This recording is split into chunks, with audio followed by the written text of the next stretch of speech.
பிரதமர் Datuk Seri Anwar Ibrahim தலைமையிலான மடானி அரசாங்கத்தின் கொள்கைகளுக்கு ஏற்ப வர்த்தக துறையில் இந்திய சமுதாயத்தின் ஈடுபாடு மற்றும் பொருளாதாரத்தை மேம்படுத்துவதில் டத்துஸ்ரீ ரமணன் ராமகிருஷ்ணன் முக்கிய பங்காற்றி வருகிறார்.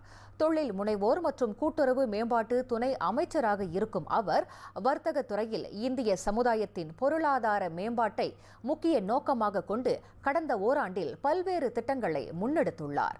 அவரின் இந்த முன்னெடுப்பால் இந்திய சமுதாயத்தில் பல தொழில் முனைவோர் கடனுதவிகளை பெற்று வர்த்தக ரீதியில் முன்னேறியுள்ளனர். 13 கோடியே 60 லட்சம் ரிங்கிட் ஒதுக்கீட்டை உள்ளடக்கி ஸ்பூமி கோஸ் பிக் எனப்படும் இந்திய தொழில் முனைவோர் கடனுதவி திட்டம், AIM எனப்படும் அமானா இக்தியார் மலேசியா நிறுவனத்தின் வழி மேற்கொள்ளப்படும் பெண் திட்டம், பிரீஃபாய் எனப்படும் பேங்க் ரயாட் இந்திய தொழில் முனைவோர் நிதியளிப்பு திட்டம் மற்றும் SME காப் எனப்படும் SME கார்ப்பரேஷன் மலேசியா வழி ஐபாப் எனும் இந்திய சிறு வணிகர்கள் மேம்பாட்டு திட்டங்களின் மூலம் இதுவரை சுமார் 10,000 இந்திய தொழில் முனைவோர் பயனடைந்துள்ளனர். அவற்றில் பூமி திட்டத்தின் கீழ் 3 கோடி ரிங்கிட் நிதியும், பெண் திட்டத்தின் கீழ் 5 கோடி ரிங்கிட் நிதியும், பிரீஃபாய் திட்டத்தின் கீழ் 5 கோடி ரிங்கிட் நிதியும் மற்றும் ஐபாப் திட்டத்தின் கீழ் 60 லட்சம் ரிங்கிட் நிதியும் ஒதுக்கீடு செய்யப்பட்டது. அதை தவிர்த்து வணக்க மடாண்டி திட்டம், PKKI 2024 எனப்படும் 2024 ஆண்டு இந்திய கூட்டுறவு கழக மாநாடு மற்றும் இந்திய தொழில் முனைவோருக்கு பயிற்சி வழங்குவதற்கு அனைத்து கூட்டுறவு கழகங்களுக்கும் தலா 30,000 ரிங்கிட் வரை மானிய தொகையை அறிவித்தது ஆகியவை எஞ்சிய 3 திட்டங்கள் ஆகும் என்று டத்துஸ்ரீ ரமணன் ராமகிருஷ்ணன் கூறினார்.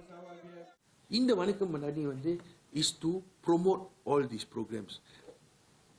அரசாங்கம் என்ன திட்டங்கள் செய்றாங்க, எங்க என்ன உதவி உங்ககிட்ட கேட்கலாம், எங்க நீங்க போயிட்டு கேட்கலாம், யார்கிட்ட நீங்க கேட்கலாம், எவ்வளவு இருக்குது, எவ்வளவு பாய்ச்சிட்டோம், எவ்வளவு மிச்சம். It is a informative event which they do. இந்த ஈவெண்ட் ஸ்டேட் பூரா அவங்கள போவாங்க. ஜோஹோல செஞ்சிருக்காங்க, பின்னாங்ல செஞ்சிருக்காங்க, ஸ்லாங்கோல செஞ்சிருக்காங்க. மேலும் கடந்த ஓராண்டு காலமாக சுங்கைபுலோட் நாடாளுமன்ற உறுப்பினராகவும் செயல்படும் அவர் அப்பகுதி மக்களுக்கு வழங்கி வரும் சேவைகள் குறித்து இவ்வாறு விளக்கினார். என்னோட மினிஸ்ட்ரி மூலியமா நிறைய ப்ரோக்ராம் நான் எடுத்துட்டு போயிருக்கேன். நம்மளோட கவாசான்க்கு ஒரு பெரிய ப்ரோக்ராம் ஜுவாலான் மடானி இந்த நாட்டில் ஆக குறவு நம்மளோட ஜுவாலான் மடானி சுங்கைபுலோல 50% டிஸ்கவுண்ட், 30% நார்மலாக SKM கொடுப்பாங்க, 20% நான் கட்டுவேன் என்னோட மக்களுக்கு சுங்கைபுலோல. ஸோ இந்த ஜுவாலான் மடானி 5 வாட்டி நம்ம செஞ்சிட்டோம். 3 வாட்டி கொத்தராமன் சாரால, 2 வாட்டி பாய்ஜராஸ்ல. நாளை டிசம்பர் மாதம் 12ஆம் தேதி மடானி அரசாங்கத்தின் கீழ் செயல்படும் தொழில் முனைவோர் மற்றும் கூட்டுறவு மேம்பாட்டு அமைச்சின் துணை அமைச்சராக பதவியேற்று ஓராண்டு காலம் நிறைவடையும் வேளையில் பிரணாமா செய்திகளுக்காக வழங்கிய சிறப்பு நேர்காணலின் போது அவர் அத்தகவல்களை பகிர்ந்து கொண்டார்.